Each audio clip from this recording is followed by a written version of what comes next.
उत्तर प्रदेश में कानपुर अलीगढ़ के बाद अब रेलवे से जुड़ा एक और हादसा सामने आया है। दरअसल बिजनौर जिले में आज तड़के तेज रफ्तार से आ रही ट्रेन दो हिस्सों में बंट गई। ट्रेन के 8 डब्बे इंजन से अलग हो गए और इंजन का हिस्सा आगे निकल गया। टेक्निकल फॉल्ट की वजह से हुए इस हादसे में जान माल के नुकसान की कोई खबर नहीं है। इसी ट्रेन में बड़ी संख्या में यूपी पुलिस सिपाही भर्ती परीक्षा देने जा रहे अभ्यर्थी सवार थे।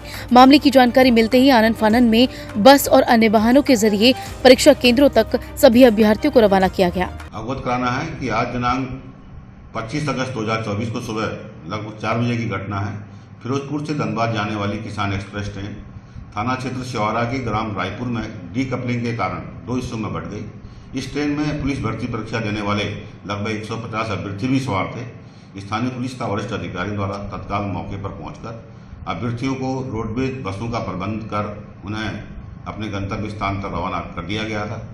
मौके पर रेलवे के सक्षम अधिकारी भी पहुंच गए। उनके द्वारा ट्रेन में आई तकनीकी कमी को दूर कर ट्रेन को भी 7:40 पर गंतव्य पर रवाना कर दिया। ये घटना बिजनौर जिले के सिहोरा रेलवे स्टेशन के पास सुबह 4 बजे के करीब हुई थी। एसी डब्बे के पास से ट्रेन दो हिस्सों में बंट गई। इससे ट्रेन का इंजन आगे निकल गया और कई डब्बे पीछे रह गए। हालांकि इसके पीछे की वजह टेक्निकल फॉल्ट होना बताया जा रहा है, लेकिन ये सोचने वाली बात है कि यही ट्रेन क्यों?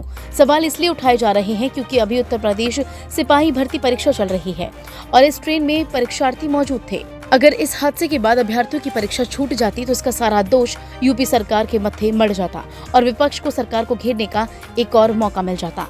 सबसे बड़ी बात यह है कि हाल ही में उत्तर प्रदेश की 10 विधानसभा सीटों पर उपचुनाव होने वाले हैं। ऐसे में इस खबर से युवाओं में रोष उमड़ जाता और हालात बेकाबू हो सकते थे।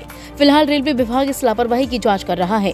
जल्द ही इस मामले पर कार्रवाई के बाद आरोपी सबके सामने आ जाएगा और पता चल जाएगा कि ये कोई हादसा था या फिर साजिश। बहरहाल इससे पहले अलीगढ़ में किसी ने मालगाड़ी की पटरी पर वस्तु रखकर डिरेल कर दिया था और फिर कानपुर में रेल हादसा हुआ था।